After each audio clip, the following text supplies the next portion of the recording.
Café longo, curto, em chávena fria ou escaldada. Prepara o seu e seja muito bem-vindo, bem-vinda ao Café com História, o podcast do Núcleo Académico de História da Universidade do Porto. O meu nome é David Augusto Amorim e comigo tenho Ana Catarina Soares. Hoje temos o prazer de receber o professor Dr. Hugo Barreira. Natural de Matosinhos, realizou o seu percurso académico com distinção na Faculdade de Letras da Universidade do Porto. Neste momento, é docente na mesma casa, centrando o seu percurso na área da História da Arte, mais concretamente na História da Arte e da Cultura Visual, História de Cinema, História da Arquitetura, História Urbana e Local. Professor, muito obrigada por ter aceito o nosso convite, seja muito bem-vindo. Muito obrigado, eu é que agradeço o vosso convite e é bom tomar café convosco, ainda que à distância. Então, sem mais demoras, até porque para não arrefecermos o café, vamos lançar então a primeira questão, professor. Da engenharia à história da arte, como aconteceu essa transição? O que o levou a trocar as ciências exatas pelas ciências sociais? Posso dizer que no fundo foi uma questão vocacional. Originalmente, antes de chegar ao ensino secundário, uma das minhas áreas favoritas e que eu pensava que poderia seguir era a arquitetura, e era uma paixão que tinha, e entretanto comecei a contactar com a informática e comecei a gostar cada vez mais da área da informática e da eletrónica e deixar-me um bocadinho seduzido por essa via, uma via que me parecia mais imediata que a arquitetura, até porque não tenho arquitetos na família.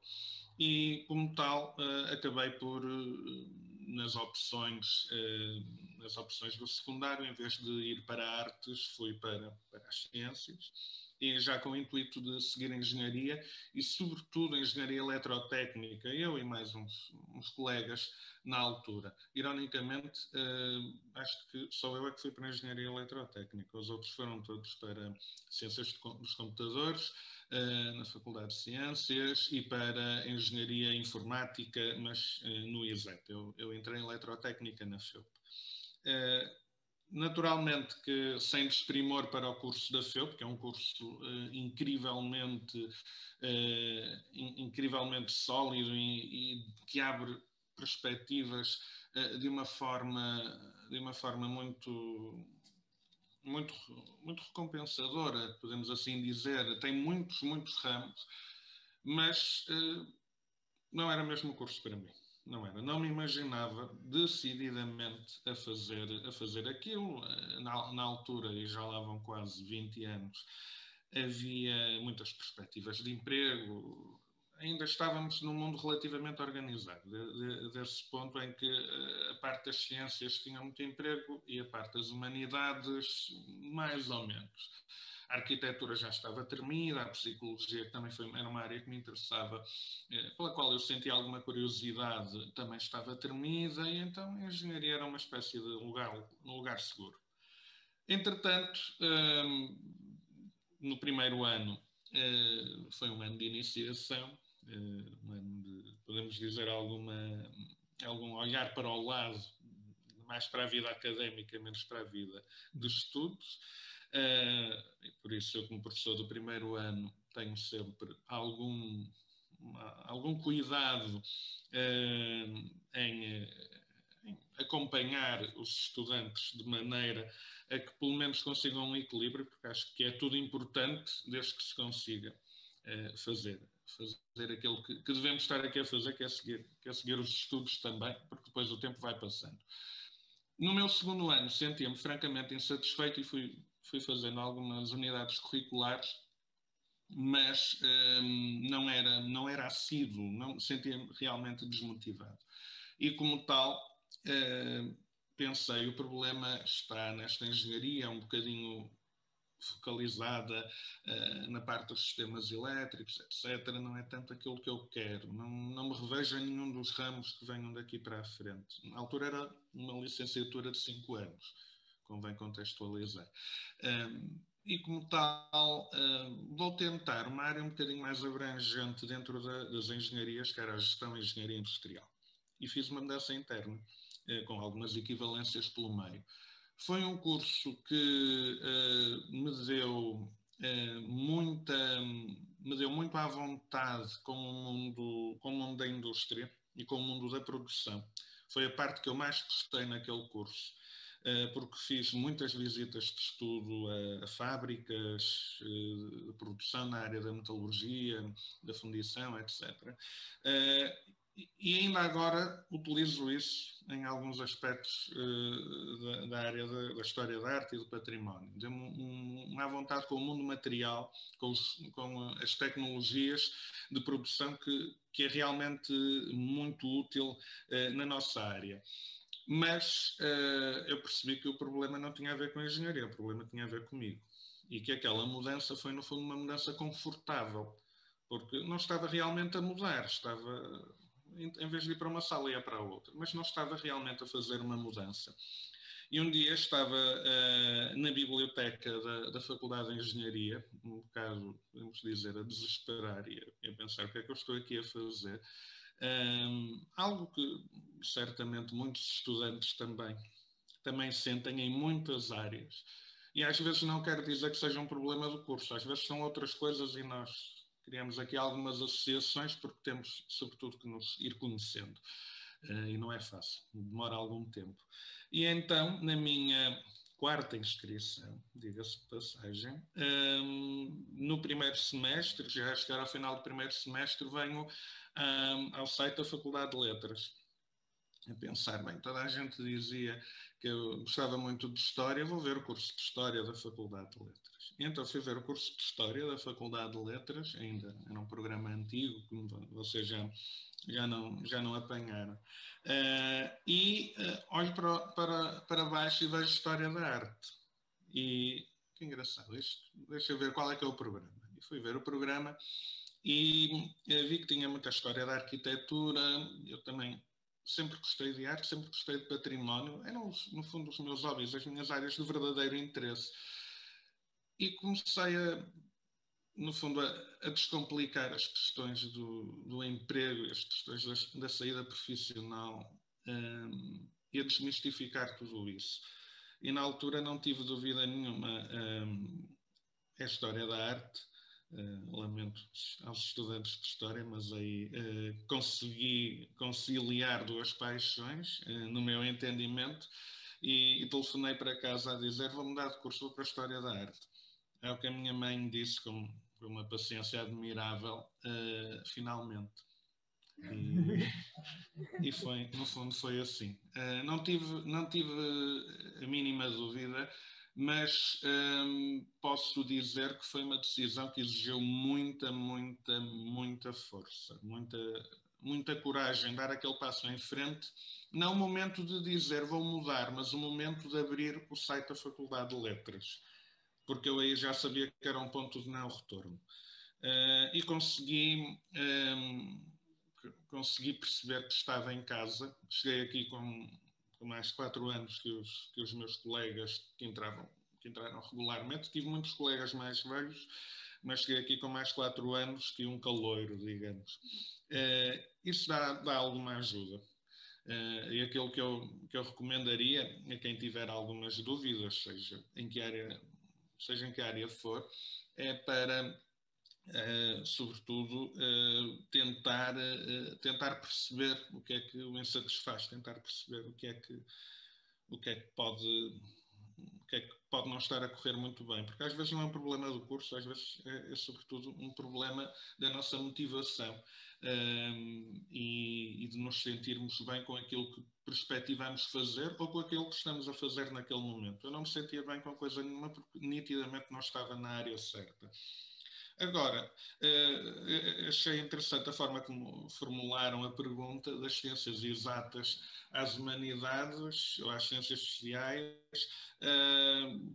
Sim, as outras parecem exatas, mas também não são muito. E as nossas também são muito ciências. E foi uma coisa que eu percebi quando cheguei, que eu não estava num curso para indulgir o meu hobby. Que era um pequeno receio que eu tinha. Será que eu venho aqui e gosto muito disto? Não, percebi, eu estou aqui para aprender, eu estou aqui para investigar. E foi no fundo isso que me fez ficar. Foi perceber que não era apenas passar o tempo, aprender umas coisas. E posso dizer que desde que entrei para a Faculdade de Letras que nunca senti que estivesse a estudar por obrigação. Sempre foi por gosto. E foi a melhor garantia que me fez perceber que estou em casa. A sua história é muito semelhante a de imensos estudantes de História e de História da Arte que iniciam o percurso nas ciências, lá está, mais exatas, e depois percebem que de facto não é aquilo que querem e se calhar por influência dos pais seguem esse percurso por causa dos mitos da empregabilidade. Exato. Também. Sim. Deixem-me só ver que eu tenho aqui também as perguntas. Depois falamos um bocadinho mais disso, empregabilidade. Então. Durante o seu percurso académico foi um aluno brilhante e certamente terá histórias que se assemelham à de estudantes. Gostaria de contar alguma história emblemática? Bem, tenho muitas e isto daria para várias refeições, não era só um café. Bem, isso de ser um aluno brilhante são muito gentis. Os alunos brilhantes são aqueles que em eletrotecnia estão na parte da iluminação. Esses sim conseguem trazer bastante brilho. Agora, acho que foi um aluno que correu sempre por gosto. Isso foi talvez aquilo que podemos dizer que me facilitou mais a vida em termos de estudo. Nunca senti que tivesse verdadeiramente que estudar, porque não me sentia a estudar. Na maior parte das vezes sentia-me a aprender. Até porque, como aluno na escola,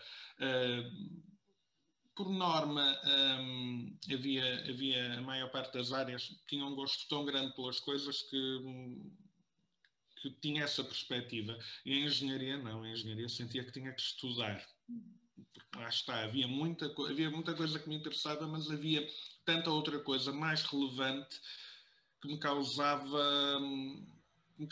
algum bloqueio. E esse bloqueio, eu na altura sentia-o como não consigo, que é algo que muitas vezes sentimos quando estamos numa área que gostamos, e que aí isso é um problema, mas que depois, a dada altura, vim a perceber que não é tanto um não consigo, mas se calhar é mais um não quero, ou não é isto. Portanto, é sempre um bocadinho um autoconhecimento. Mas tudo leva ao seu tempo e depende também das oportunidades e um bocadinho da sorte também. Temos é que, e isso não é tanto uma resposta à pergunta, mas é uma mensagem, uma partilha que fica para quem nos ouve. Não somos necessariamente extraordinários no mau sentido por estarmos desconfortáveis ou por não nos sentirmos em casa. Por isso, simplesmente, o nosso caminho não é igual ao caminho da outra pessoa que está ao lado, mas pode ser parecido com uma outra pessoa que, entretanto, vamos encontrar na nossa vida. Histórias emblemáticas. Lembro-me de uma, esta não é dos tempos da FLUP, mas uma da FEUP, que nunca mais me esqueci. Numa das visitas que fizemos, fomos a uma empresa de fundição. Não havia Covid na altura, mas já estávamos de máscara e com proteção para os ouvidos, que era sempre divertido. Imaginem fazer uma visita de estudo de ouvidos tapados. Era divertido. A dada altura, uma colega minha, muito atenta, daquelas que usam o bloquinho e que está a anotar tudo o que a pessoa da visita diz, e a pessoa da visita não era um técnico como um técnico de arquivo, era um senhor grande, de manga cava, e que falava com uma voz agressiva e que estava a explicar o processo da fundição. E a dada altura está a falar da temperatura para determinados metais. E nós não estávamos a conseguir ouvir nada porque era só barulho e o senhor aos berros lá. E nós de ouvidos tapados. A dada altura ele diz as temperaturas e ela pergunta-me qual é que é a temperatura para o ferro, acho que era para o ferro, não me estou agora a recordar. E eu digo, não consegui ouvir muito bem, 250 graus, não sei. E a dada altura ele manda um berro a dizer 250 graus é para fazer bolos, eram 2500. Por isso, aqueles ouvidos treinadinhos para, para ouvir no meio do ruído, perceberam o que eu segredei à minha colega e a dada altura eu aprendi duas coisas naquela visita. Eu que nunca fui muito da pastelaria de a fazer, era mais de a comer. Percebi qual é que era a temperatura dos bolos e percebi que a temperatura dos metais era ligeiramente superior. Claro que na altura fiquei um bocadinho encavacado, mas recordo a história com muito carinho, porque foi um momento divertido. Uma das boas recordações que trago da FEP são justamente essas visitas. Na FLUP, em termos de histórias emblemáticas, posso dizer que a primeira vez que recebi a minha primeira classificação na FLUP foi uma boa nota. Não sei, acho que o que estava para trás fez sentido. No fundo foi isso. Olhei para trás e pensei, pronto, podia ter demorado menos tempo a acertar, mas é aqui que devo estar. E isso para mim não foi uma confirmação, mas foi podemos dizer, um aconchego, em termos de aceitação do percurso e de apaziguamento, que é algo que, sobretudo quando temos 20 anos ou 20 e poucos anos, apaziguamento não é sempre uma coisa que sentimos muito. E ali foi um momento de apaziguamento, como quem diz, pronto, estás aqui, agora estás mesmo aqui. Se precisares mais alguma prova, tens esta. E era uma unidade curricular que não fazia parte, digamos, dos meus interesses a priorísticos, dos meus gostos. Foi uma coisa que eu descobri aqui, na faculdade, enquanto área de estudo. Portanto, essa foi uma história que acarinho muito. Acho que prefiro estas ao anedotário. O anedotário fica para outros cafés. O que está a dizer agora faz todo o sentido, tendo em conta a nossa próxima pergunta. E já tem vindo a falar um bocado nessa linha, porque toda a sua experiência pessoal serve, eu acho que, sem sombra de dúvida, como testemunho, em primeiro lugar, e em segundo também como exemplo para aqueles que possam estar na mesma situação. Portanto, estudantes que estejam com dúvidas ou que não se sintam no sítio a que pertencem. E então, nesse sentido, quais são os conselhos que dá ou que acha, ou os conselhos que acha importantes reter por parte dos estudantes neste ano letivo de 2020-2021, principalmente olhando ao cenário em que todos estamos, não é? Um cenário um bocadinho estranho, que já começa a ser um hábito, não é? No geral. Sim. Bem, o facto de ser um hábito é bom e é mau. É mau porque, agora falando em termos da pandemia, é mau porque nos pode fazer descurar um bocadinho alguns comportamentos, e é bom porque já não é novo. A novidade, eu lembro-me disso do primeiro confinamento, a novidade pode ser algo difícil para gerir. E isto pelo menos dá-nos confiança. Pelo menos tento pensar assim. Não é sempre fácil, mas tento pensar assim. Passamos por isto no ano passado, agora também passamos. Pelo menos não é novidade. E sabemos que mais cedo ou mais tarde passará, e passará mesmo. Portanto, em primeiro lugar, aquilo que eu poderia deixar aos estudantes era para terem alguma paciência, que é uma das qualidades que nos está a ser aqui chamadas à colação, e muito, e que também é a qualidade de um investigador. E como estou a falar para estudantes de História, ter alguma paciência é a melhor forma de lidar com isto, no sentido de não ficarmos demasiado ansiosos.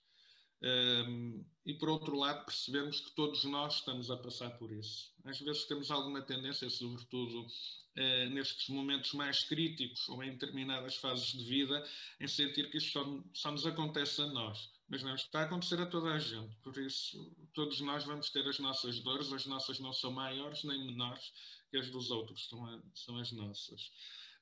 Terem paciência, terem calma e termos o nosso papel ativo, mas também confiarmos naquilo que não podemos controlar, ou seja, que outros têm que controlar ou decidir. Isto não elimina em nada o espírito crítico. Permite baixar alguns níveis de angústia e de frustração. Porque a dada altura, se só nos concentrarmos nos problemas, não vamos conseguir mesmo ver as soluções. E quando depender de nós traçarmos a solução para algum caso, seja ele qual for, aí a presença de espírito é fundamental. Por isso, em termos pandémicos, é um bocado isto que eu procuro dizer a mim próprio. Se concordo com tudo o que há aqui à volta, claro que era fácil pensar noutras maneiras de fazer as coisas. Agora, implementá-las, isto já é outra história. Por isso, nesse aspecto, procuro, sobretudo, apaziguar-me, viver um dia de cada vez e cumprir aquilo que tenho que cumprir e procurar aprender com esta situação. Até porque nós, ainda assim, nós da minha geração e da vossa, isto é coisa extraordinária que estamos a viver. Mas outras pessoas mais velhas, e não é preciso recuarmos muito, viveram coisas bem mais complicadas, que agora não nos parecem nada, porque não passamos por elas, mas bem mais complicadas, e acho que como historiadores ou estudantes de História temos a obrigação de ter essa capacidade de perspectivar as coisas, de as contextualizar. Claro que isto é sempre muito fácil falar quando espirramos e pensamos que já estamos contagiados ou coisa do género, quando vem a emoção e os nervos à mistura. Mas, efetivamente, o século passado foi um século muito ingrato para a história da humanidade. E conseguimos superar, por isso também vamos conseguir superar isto. Quanto aos estudantes de 2020-21 ou dos próximos anos letivos, com pandemia ou sem ela, em primeiro lugar, o conselho que eu dava era gratidão e reconhecimento.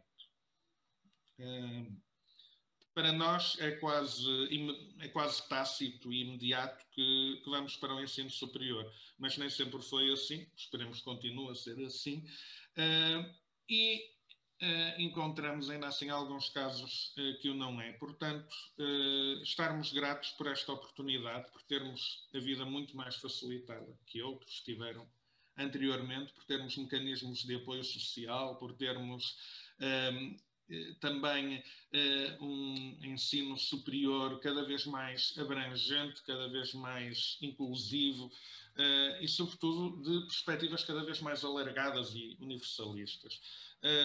Por outro lado, o reconhecimento por aquilo que alcançaram, ou seja, chegaram até aqui, sobretudo os estudantes do primeiro ano, conseguiram entrar no curso, se calhar não foi o curso que escolheram, pode ser uma segunda ou uma terceira opção, até pode ser a sexta opção, isso não interessa muito. Eu entrei sempre em primeira opção. Eu entrei em Eletrotecnia em primeira opção, queria FEUP, Eletrotecnia, entrei em primeira opção. Ao que isso me levou, não é? Isso não interessa para nada. Podemos ter as nossas hesitações e as nossas mudanças no primeiro ano, no segundo, no terceiro, no final do curso. Podemos ter as nossas mudanças quando chegamos ao mercado de trabalho e percebemos que não é aquilo que queremos fazer. Isso acontece muito. Há muitos casos diferentes. Não há aqui bem uma norma. Agora, aos estudantes de uma licenciatura na Faculdade de Letras, há uma vantagem que eu não tive. A minha licenciatura era de 5 anos. Era um caminho muito longo, em que eu não conseguia ver, vou utilizar aquela expressão que agora se ouve muitas vezes por outros motivos, mas eu não via a luz ao fundo do túnel. Uma licenciatura de 3 anos é ainda assim mais fácil de comportar em termos de gestão de tempo. Por isso, o primeiro conselho que eu dou aos estudantes, sobretudo àqueles que hesitam, é procurarem perceber onde é que está o problema e não desistirem, que foi algo que eu fiz mal, foi ir desistindo aos pouquinhos e concentrar-me sobretudo no problema e não ir continuando a fazer, ir desistindo. Agora, aos estudantes que estiverem aqui, não desistir, procurar fazer, porque é sempre conhecimento que fica para a vida, mesmo que cheguem à última cadeira do 3º ano e decidam mudar de curso, depois mais tarde fazer outra coisa, mas nada é desperdiçado e pode não fazer sentido durante 10 anos e depois, passado 10 anos, já vai fazer sentido. Dar sempre essa oportunidade, sobretudo no início do 1º ano, na mudança do 1º semestre para o 2º, é uma garantia também de algum apaziguamento e de concretização, porque nada é desperdiçado. Por outro lado, percebermos que estamos num mundo em que cada vez mais o nosso percurso se vai construindo, não só num caminho podemos ser vertical, mas num caminho ramificado, que é um caminho com lateralidade, digamos. E cada vez menos há percursos padrão. E isso é uma coisa boa para os estudantes, é poderem sentir isso, poderem perceber que podem ganhar muito em fazer uma formação aqui e depois perceberem, bem, não é isto que eu quero fazer, mas descobri nesta unidade curricular um caminho. E agora vou fazer uma especialização, se calhar até pode ser nas letras ou pode ser noutro lado qualquer, em que vou pegar no que aprendi e vou para outro lado que nunca pensei ir. E é assim que se vai fazendo um percurso. E o importante é sobretudo identificarmos esses problemas, o que gostamos, o que não gostamos, o que nos bloqueia, porque muitas vezes são bloqueios, e dar oportunidade às coisas, porque gerir a desistência nem sempre é muito fácil. Professor, gostaria de ter ouvido as suas palavras no meu 1º ano. Foi um 1º ano difícil e talvez se tivesse ouvido as suas palavras teria sido mais fácil e não teria tido tantas dúvidas, principalmente no 1º semestre. Não, eu acho que é importante destacar que aquilo que está, perdoando a redundância, que está a destacar são questões muito importantes e que é essencial para os estudantes, falando alguém que está na licenciatura, é mesmo muito importante ouvir isso, principalmente por parte de um docente, porque muitas vezes, e não querendo alongar-me, nós muitas vezes olhamos para os percursos académicos dos docentes e vemos como algo quase cristalino, no sentido de sempre souberam o que queriam, sempre trabalharam imenso, e isso é certo, mas é quase como algo que nós consideramos perfeito. E não é que não seja perfeito, mas percebemos que um percurso muito bom ou até mesmo excelente não tem que obrigatoriamente ter uma linha que nós consideramos por vezes certa ou direita, ou eu não sei se o que estou a dizer está a ser claro, mas isso que falou de como construir um percurso e das várias formas, acho que é mesmo muito enriquecedor para percebermos a pluralidade de opções que os estudantes têm. Sim, aí até posso reforçar na linha do que disse. Para nós, quando eu comecei o meu percurso, isto ainda não era muito claro. Não se falava tanto nisto. Era um bocadinho, entramos, tiramos o curso, cumprimos aqueles anos, temos aqueles indicadores de sucesso, etc. E depois vamos para a profissão, vamos para a atividade. E para quem cresceu nesse mundo, isto pode parecer um bocadinho confuso, pode parecer, em primeiro lugar, um problema. Mas eu acho que não é um problema, é uma oportunidade. É uma oportunidade. E tenho muitas vezes alunos que me confrontam com questões como eu não quero fazer isto porque eu quero fazer uma coisa que puxe mais por mim, que seja mais um desafio. Para esse é muito fácil, mas depois também há os outros que gostam mais de estabilidade, gostam mais de saber com o que contam. E é para esses, sobretudo, que me dirijo ao dizer isto. Não é tanto um problema, é uma oportunidade. Uma oportunidade para enriquecermos o nosso percurso e para verdadeiramente cumprir aquilo que é o desiderato do ensino universitário, que é ser universal, que é ser universalista nos conhecimentos. E isso é a melhor coisa que podemos ter, é chegar ao final do percurso, olhar para trás e perceber tudo aquilo que aprendemos, que se calhar até nem valorizamos na altura, mas que está lá e que entretanto começou a fazer sentido. Porque não tem tudo que fazer sentido logo de imediato, senão também não tinha muita piada. Diga-se passagem. O professor referiu o conhecimento, então agora iremos dirigir questões mais direcionadas para a sua carreira profissional. O professor dedica grande parte da sua carreira profissional e científica ao património urbanístico. Considera que este património histórico tem um papel de relevo na sociedade portuguesa e pensa existir uma boa preservação do mesmo? Muito bem. Aqui estamos mais relacionados com o meu mestrado. Eu fiz um mestrado sobre arquitetura e urbanismo na cidade de Espinho, que me permitiu aprender muita coisa. E a primeira coisa foi que não é preciso estudar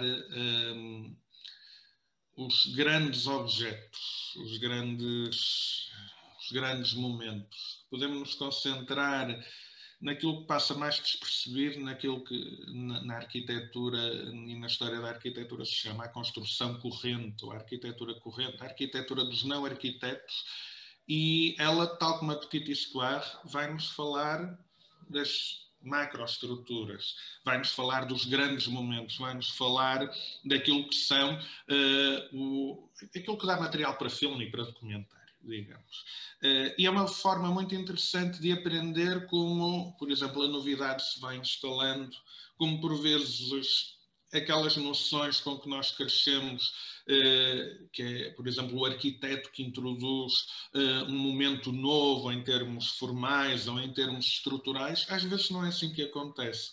E ou é o engenheiro civil ou é o construtor que é mais inventivo, que vai criar alguns nichos de oportunidade, e as transformações decorrem de uma forma muito mais complexa quando nós nos afastamos dos grandes centros. Este património, como a minha especialização não é património no sentido teórico, isso é mais a área de outros colegas, mas o património é sempre uma oportunidade para percebermos e valorizarmos o lugar onde estamos. Há uma expressão que eu aprendi aqui e que alguns dos meus professores, entretanto colegas, aprenderam também, que nós estamos sempre sobre os ombros de gigantes, sobre os ombros daqueles que nos precederam. E a melhor forma de termos essa consciência é valorizarmos esse legado, que é, no fundo, uma das grandes raízes etimológicas da palavra património. Património histórico, património cultural, património gastronómico, alimentar, tudo isso resulta de tradições que são construídas e que são muito construídas, muitas vezes a magia está em perceber que as grandes noções com que nós crescemos muitas vezes são de construção demasiado recente, mas parece que já têm uma ancestralidade, que estão lá desde o Adão, mas geralmente não é assim. E é um dos grandes fascínios do património, é perceber o seu caráter vivo e evolutivo. E é talvez esse o desafio mais complexo para a sua preservação. E nesse aspecto, em termos teóricos, não me quero alongar, porque existiria quem falasse disto muito melhor que eu, dentro do meu departamento. Mas é muito difícil procurar gerir aquilo que é a realidade teórica e a realidade ideal e a realidade prática. é talvez o maior desafio para o gestor, tentar conciliar esses dois mundos que nem sempre são conciliáveis, por vezes são mesmo irreconciliáveis. Podemos ver isso no património religioso, por exemplo. Se preservarmos um edifício religioso e esquecermos a sua função naqueles que estão afetos ao culto, podemos não criar um sentido de pertença daquela comunidade. Eventualmente o edifício pode morrer na sua função e pode deixar de ser estimado por essa comunidade. Há inúmeros casos, dentro desse problema. Por vezes também uma das maiores dificuldades é lidar com o património que entretanto desaparece. Eu lembro-me de dar aulas e desde que comecei que dou aulas de História da Arquitetura da época contemporânea, que é a História da Arquitetura dos séculos, final do século XVIII, XIX, inícios do XX, e como tal falava muito dos restauros do património e daquilo que vulgarmente se designa os neos. Tinha sempre lá os meus momentos de aula sobre Viollet-le-Duc e Notre-Dame de Paris. E, entretanto, numa aula, tenho consciência que aquilo que eu estava a falar já não existia. Notre-Dame tinha sofrido um incêndio, era a primeira vez que eu dava aquela aula depois do incêndio de Notre-Dame senti esse impacto. Da capacidade que nós temos de tomar todo o património como um dado adquirido. É o primeiro passo para assegurar a sua não preservação. E Notre-Dame de Paris, com toda a estima que tem, com todos os postais que alimenta, com todos os clichês que sustenta, que é uma construção, é muito uma construção oitocentista na forma como chegou até nós, desapareceu e há um imenso, interessantíssimo e riquíssimo debate sobre o seu futuro. Agora temos a pandemia para tornar o debate um pouco mais longo, mas mais do que estar aqui a falar da teoria, é sobretudo esse impacto prático da destruição do património, quando somos confrontados verdadeiramente com ela e percebemos também no último ano os desafios que a gestão da herança e da memória também nos estão a colocar naquilo que são os seus reflexos no mundo material. A produção escultórica, os monumentos, os edifícios, a carga de memória afetiva, a carga de memória ideológica que lhe podemos colocar. Tudo isso são desafios que temos que gerir na sociedade atual e que fazem com que as ciências do património sejam ciências vivas, sejam ciências verdadeiramente evolutivas. E talvez o grande perigo que temos é tentar torná-las estáticas. Isso é algo a evitar. Claro. Além desta, o cinema é outra das áreas que estuda. E esta é uma fonte histórica com um grande crescimento, principalmente no seio dos historiadores da história contemporânea, obviamente. O que nos pode dizer, ou o que nos quer dizer sobre o mesmo? Isto também não é um café, isto também é uma refeição tudo de 12 pratos. Sobre o cinema, o cinema para mim é talvez um grande desafio. É um grande desafio porque é muito complexo para se desenvolver investigação e para se desenvolver estudos. O que é que eu quero dizer com isto? Todos os objetos são polissémicos, mas o cinema debita informação a uma velocidade incrível. Tem camadas e camadas de informação e, ao contrário de uma pintura ou de uma fotografia, por exemplo, está sempre a correr à nossa frente. Isto não é metafórico, isto é real, as imagens estão a passar. E a nossa capacidade de absorção de informação é sempre na ordem da tradução. Traduzimos de lá uma ideia, apropriamos de uma ideia enquanto tantas outras nos passam à frente.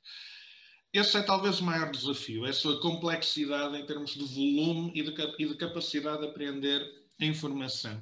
E foi um dos desafios que eu procurei, aos quais eu procurei dar resposta no meu doutoramento, procurando criar uma metodologia que, de alguma forma, disciplinasse e orientasse o olhar sobre aquele objeto, sobre a imagem em movimento, e que permitisse a um historiador da história contemporânea, a um investigador na área da imagem, da história da arte, a um curioso, a um investigador na área das ciências, da psicologia, que lhe permitisse criar um quadro de referenciais para tentar extrair a informação de forma objetiva e organizada. Porque depois junta-se todo o problema da subjetividade. E o cinema é feito para isso. O cinema é talvez a maior invenção mais trapaceira da história da humanidade. Porque se destina, peço desculpa, a trabalhar na pura ilusão. As imagens não têm realmente movimento, somos nós que criamos o movimento juntamente com o suporte, e por outro lado, qualquer filme entra no espectro da ficção, mesmo que seja um documentário, mesmo que seja factual, e toda essa subjetividade vai distrair o investigador. Portanto, o maior desafio, além da velocidade, da quantidade e da velocidade da informação, para o historiador, e aqui centrando no historiador da história contemporânea, é também o perigo da subjetividade. Porque há vários tempos num filme. O filme fala, em primeiro lugar, de si próprio, e é a maior fonte para o conhecimento da sua realidade interna. Ou seja, a melhor forma de conhecer, de perceber como um filme foi feito, é, em primeiro lugar, não esquecer o filme. Que é muitas vezes aquilo que nós fazemos. Vou estudar como é que aquele filme foi feito. Vou procurar as fontes escritas, vou procurar as fontes orais, vou procurar outras coisas. E de repente já me esqueci do filme. O objeto já ficou lá muito para trás. E o próprio filme diz-nos muito sobre a forma como foi feito. E podemos aprender muito com ele. Por outro lado, o filme, independentemente daquilo que trate, trabalha sempre o seu próprio tempo. É sempre uma fonte para o seu próprio tempo. E para um ponto de vista do seu próprio tempo. Vocês conhecem isso muito bem do vosso percurso académico e, sobretudo, os que estão mais avançados. Isso assiste a qualquer fonte, mas ao cinema também. E o cinema, como tem aquele caráter de ilusão, muitas vezes prega-nos essa partida, nós acharmos isto é um documentário, é uma espécie de realidade objetiva, seja lá o que isso for verdadeiramente. Poderá não existir e alguém da filosofia conseguiria desenvolver mais outras refeições e cafés e sobremesas acerca disto. Mas, neste caso, não é efetivamente outra coisa que não um grande perigo e um grande desafio para quem estuda o cinema como fonte histórica. Por outro lado, algo que um investigador um historiador que utilize o cinema como fonte histórica deve ter, talvez a minha maior recomendação, e admito que é de formação profissional também, é não esquecer que o cinema é um meio da imagem e que a própria dinâmica interna da fonte enquanto imagem poderá também contribuir muito para o entendimento enquanto fonte de informação histórica. E por isso é que os estudos em cinema são cada vez mais de natureza transversal e multidisciplinar. Isso é algo que é útil e que deve ser tido em conta pelo investigador. Mas é uma área que é fascinante. E que em boa hora começou a ser desenvolvida em vários departamentos da Faculdade de Letras e no departamento de História, muito ligada também ao ramo da educação, tem conhecido muita produção científica e isso é altamente louvável e altamente estimulante também, porque cada vez mais o integramos como uma ferramenta pacífica, quer para a investigação, quer para a docência. E o fazemos de uma forma matura e cada vez mais consciente dos desafios. E isso é ótimo, porque nos faz pensar muito. Estamos quase a terminar e agora coloco uma questão mais direcionada para a faculdade. Considera que deviam existir unidades curriculares opcionais de História da Arte na licenciatura em História que auxiliassem melhor a compreensão da ciência? Bem, por um lado, de um ponto de vista profissional, não me compete a mim dar palpites, como se costuma dizer. Mas percebo a natureza da pergunta e à luz do que já disse, vamos tentar perceber aqui o problema e o desafio. Ambos os programas curriculares, quer de História, quer de História da Arte, estão construídos no sentido, História da Arte, falo disso com mais propriedade, claro, mas são construídos no sentido de proporcionar uma formação abrangente e de banda larga aos estudantes. E como tal, têm que conseguir um compromisso entre as cargas letivas, que são padronizadas, etc., o tempo disponível para as mesmas, e aquilo que são as competências expectáveis em qualquer uma das licenciaturas. E poderíamos juntar aqui a arqueologia e tantas outras, naturalmente. Por isso é que, se formos a ver programas de licenciaturas similares noutros pontos do país ou até fora dele, encontramos por vezes semelhanças, por vezes diferenças. No meu entendimento, não há propriamente algo que esteja errado, algo que esteja certo. Há, sobretudo, uma procura em traduzir um conceito de formação, que depende não só do trabalho da macroestrutura do curso, do trabalho das unidades curriculares e também do percurso individual dos estudantes.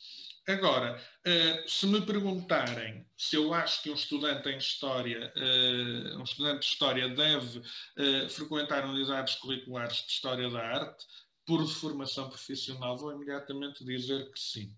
Há unidades curriculares opcionais que só têm a enriquecer. E diria o mesmo para a arqueologia, diria o mesmo para tantos outros cursos da nossa faculdade e até de outras. Isso, para mim, depende muito mais daquilo que são os interesses dos estudantes e daquilo que são também, sobretudo à medida que esse fator se define, da construção de um percurso individual.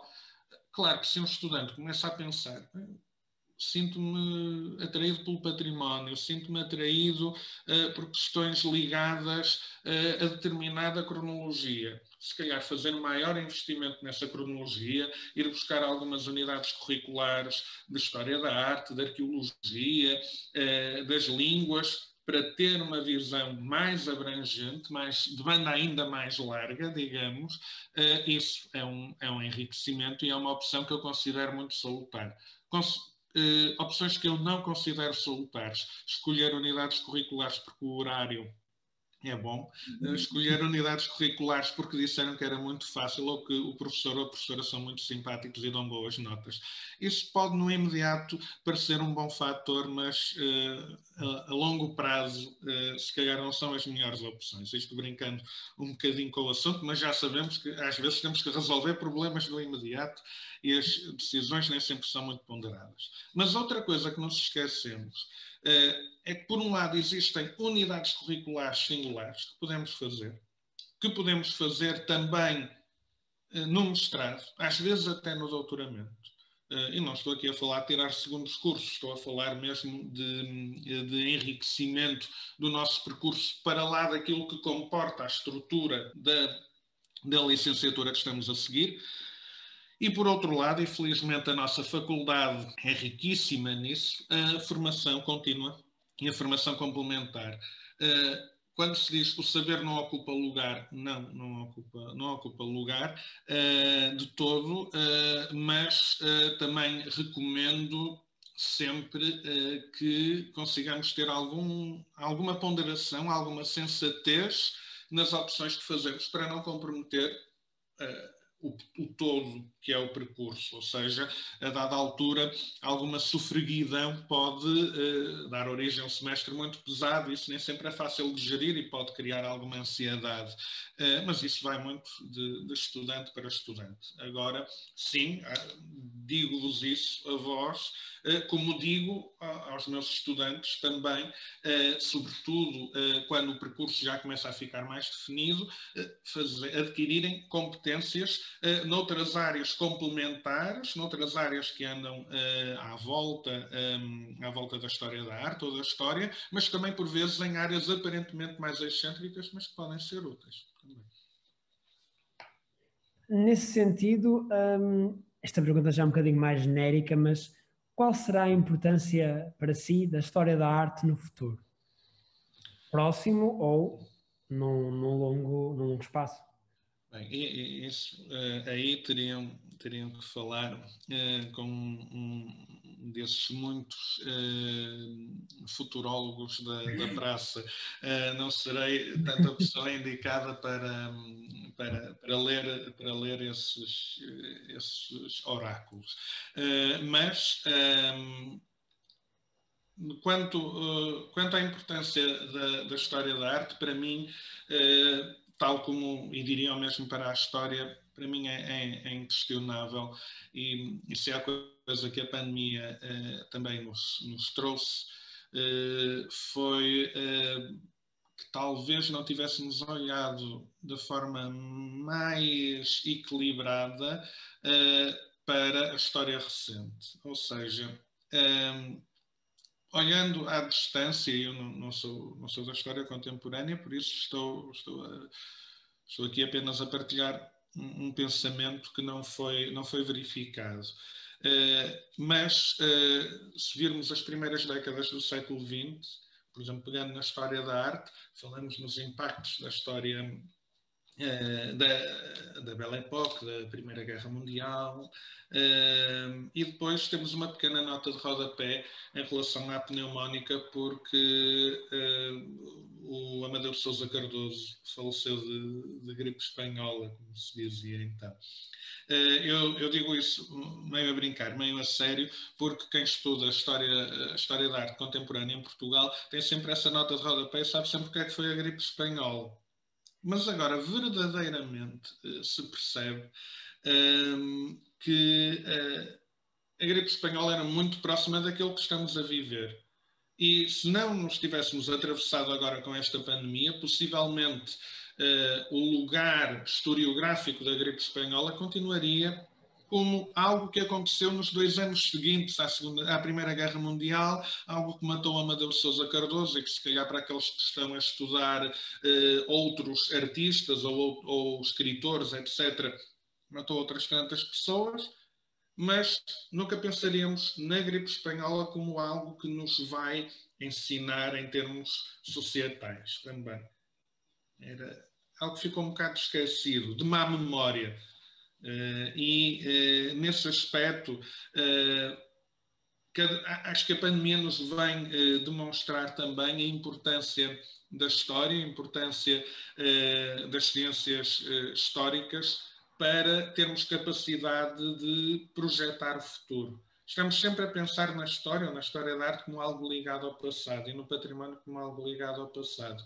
Mas estamos a falar de ciências e de ramos do conhecimento que são eminentemente prospectivos, se forem utilizados para tal. E se para nós isso não é novidade nenhuma, para nós que estudamos ou que investigamos, se calhar para muita gente a história é uma boa maneira de contar histórias e a história da arte é uma boa maneira de dizer umas coisinhas sobre a vida dos pintores e as obras de arte, os objetos artísticos. E independentemente do que o futuro reserva à história da arte, ou à história, ou à forma como é ensinada, trabalhada, etc. Isso não o sei. Já vimos que o mundo muda muito rapidamente. Não devemos é descurar as capacidades de aprender sobre nós e sobre o mundo em que vivemos e, sobretudo, sobre o mundo que estamos a construir graças à história da arte. A história da arte, enquanto ciência, teve um percurso de autonomização, como alguns ramos cronológicos ou temáticos da história, tal como a arqueologia, constituíram ciências já com alguns séculos, naturalmente, e estão cada vez mais a incorporar metodologias que permitem pensar em sentido alargado. Isso é talvez um dos elementos que torna a história da arte mais útil e mais importante também para o futuro. É a capacidade de nos dotar de uma capacidade, peço desculpa pela redundância, de nos capacitar para vermos o mundo de uma forma mais abrangente, mais holística, porque ao compreendermos a dinâmica das imagens, dos objetos artísticos, do património, estamos sempre a pensar em pessoas, estamos sempre a pensar nas dinâmicas contextuais que dão sentido a tantos outros setores da atividade e da produção humana. E nesse aspecto, a história da arte é muito mais do que dizer umas coisinhas bonitas sobre objetos. Agora, quanto à importância da arte, para mim essa é inquestionável. Viver num mundo em que não existe mais nada a não ser a realidade concreta e objetiva, aí sim temos que ter todos os percursos formatados e temos que ter percursos que não nos permitem ver para lá daquilo que nos rodeia. E havia um pintor, havia um artista contemporâneo alemão chamado Anselm Kiefer, que trabalhou muito com a herança do nazismo pós-45, ele nasceu em 45 e trabalhou muito essa área. E tinha um conjunto de pequenas pinturas, pequenas aguarelas, em que víamos um pequenino nazi num campo de neve, como nas campanhas da Frente Oriental, e que tinha uma semi-esfera sobre si. E o título da obra, que estava escrito a lápis na obra, dizia qualquer coisa como, em alemão, cada um vê o mundo debaixo da sua esfera de céu. E é um bocadinho um risco, quando só conseguimos ver o mundo a partir dessa perspectiva única.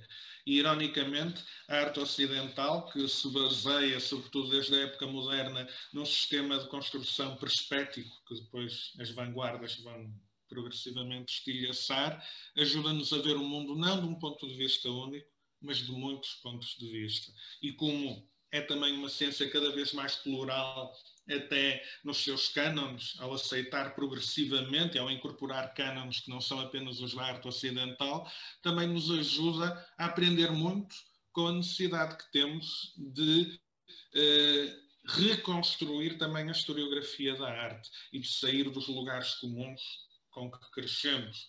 É sempre um desafio constante e, sobretudo, uma capacidade incrível de aprender a ver o mundo de outra forma e a valorizá-lo de outra forma. Deixa-me só dizer uma coisa que acho que o que disse é muito interessante, porque a pandemia, além de uma catrafada de coisas, perdoando a expressão, que nos trouxe, obriga-nos exatamente a, de repente, abrir os olhos a uma série de coisas que estavam presentes no nosso dia-a-dia, ligadas, por exemplo, à área da saúde, já para não falar da história, como falou, e que a opinião pública do nada se vê confrontada com isso. E há esse obrigar de perceber como é que funciona isto e aquilo que nós se calhar não nos apercebíamos. E vem muito na linha do que estava a dizer. Se nós soubermos aproveitar isso, pode ter aqui uma consequência, em certa parte, positiva.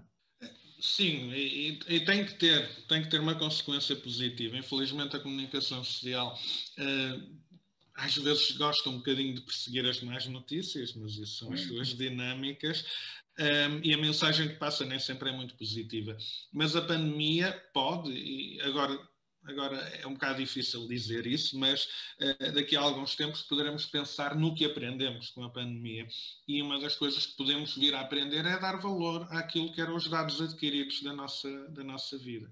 Isso vai condicionar tudo. Podemos voltar ao início da conversa, porque considerar as coisas andado adquirido é meio caminho andado para termos essa visão unilateral do mundo e para aceitarmos que o outro tem que ser igual a nós, para não haver diálogo.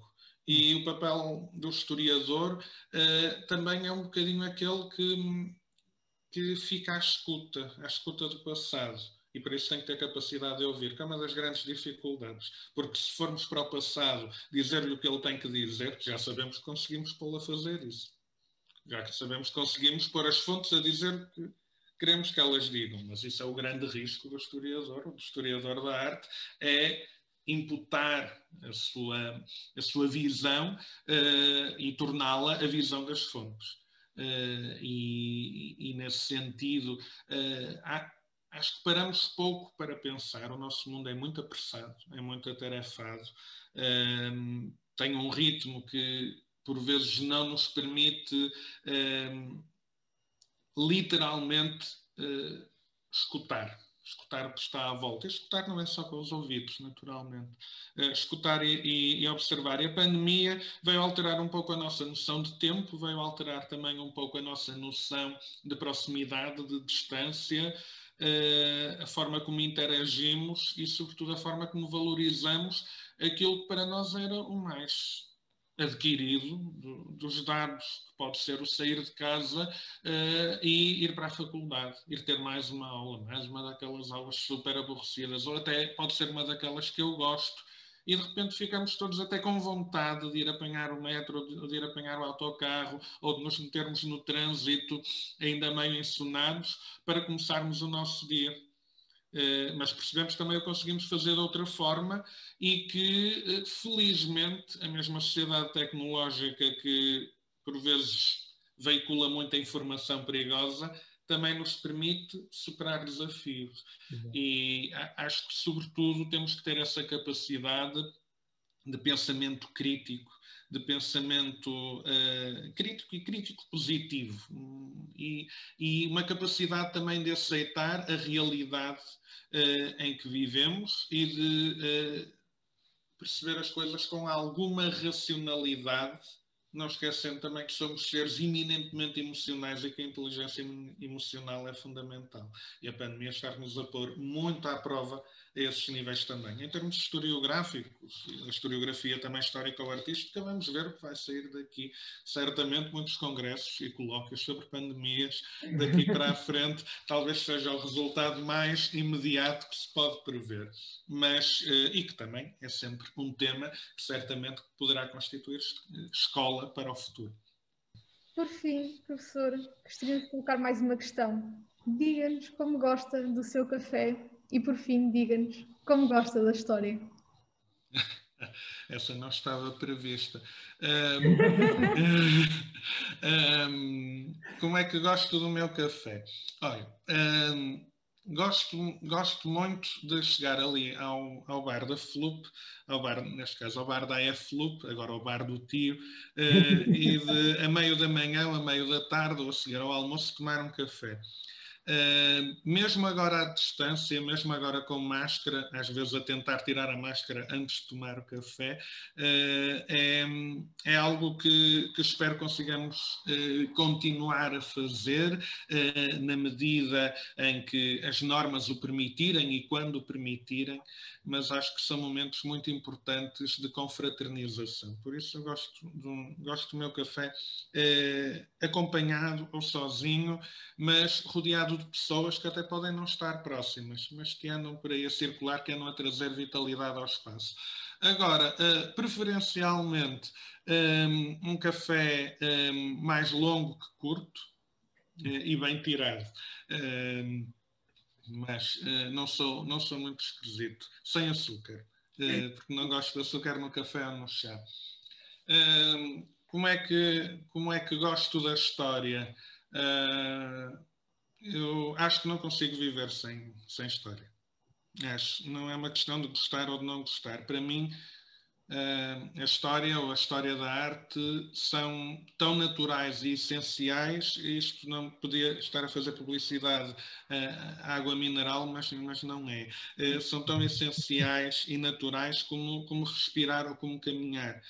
Para mim não é um trabalho, é algo que considero também uma vocação e à minha escala, na minha pequena escala, aquilo que posso deixar para o futuro, algum contributo que possa dar aos meus alunos,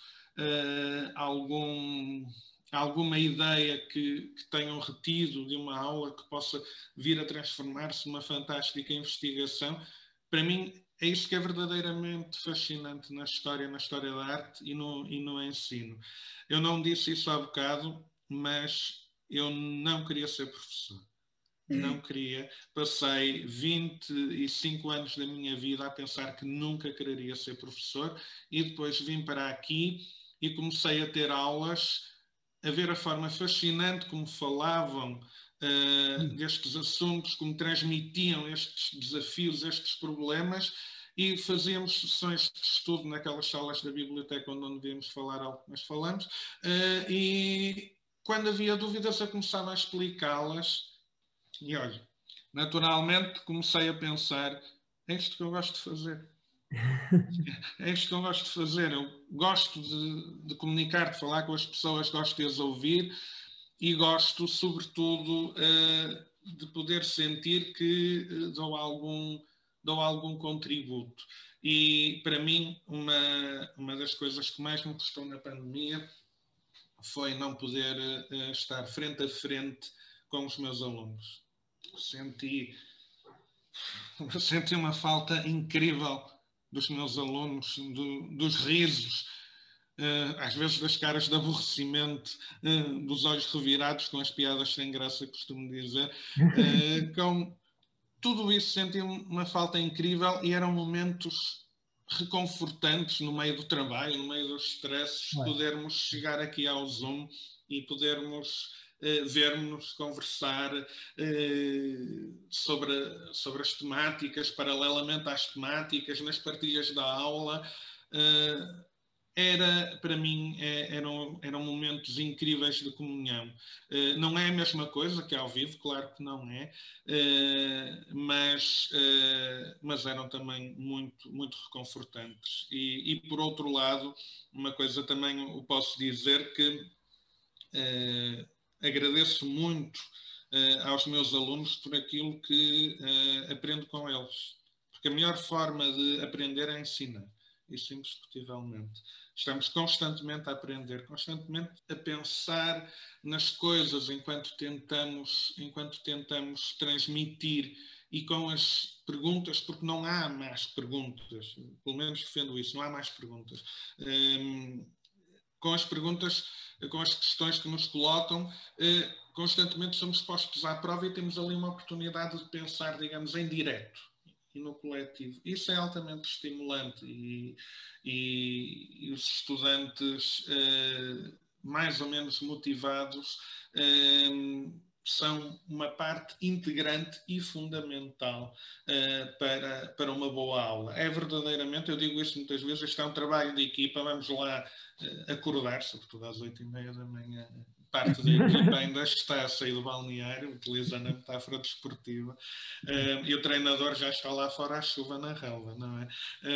Mas é trabalho de equipa e quando é um trabalho de equipa, quando conseguimos uma boa sinergia, é absolutamente fantástico. Por isso é uma atividade e uma profissão que verdadeiramente me fascina e não me imaginava a fazer outra coisa. São os bons momentos do meu dia, são estar nas aulas com os estudantes, a ensinar e a aprender com eles.